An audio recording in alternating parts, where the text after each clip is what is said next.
There is something wrong with our baby. My daughter was only hours old when the pediatrician came in and told me she was an achondroplastic dwarf. I am 5 feet 10 inches tall, and my husband was 6 feet 2 inches tall. I laughed when the doctor told me she was a dwarf. He told me he was serious. They hadn't brought her to me. I thought it was because I had hemorrhage during the night. The OB had pulled on the umbilical cord. I had lost massive amounts of blood before a nurse's aide saved my life. But that wasn't why they hadn't brought her. They were afraid to tell me until the doctor told me.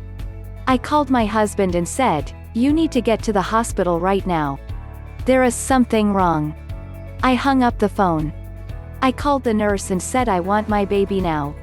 I was adamant.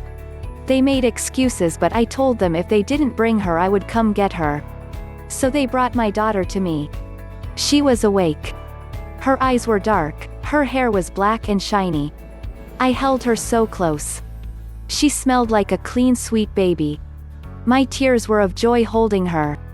Her tiny fingers were all there. Her toes, 5 on each tiny foot. She looked like the prettiest baby doll I had ever seen. I was in love. My husband arrived and I showed him our beautiful daughter. Then I told him what the doctor said. Neither of us had ever heard the word achondroplastic before. But it became a mantra in the next few days and weeks.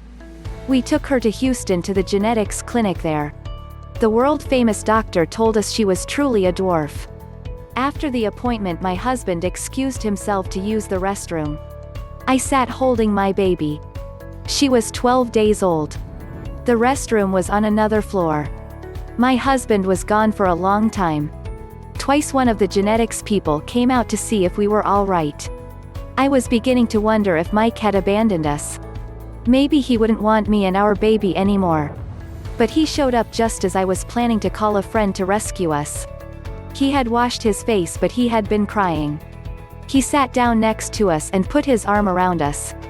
He held us close. "This is our baby. God sent her to us. I will love you too and protect you the rest of my life. We will face this and we will be family."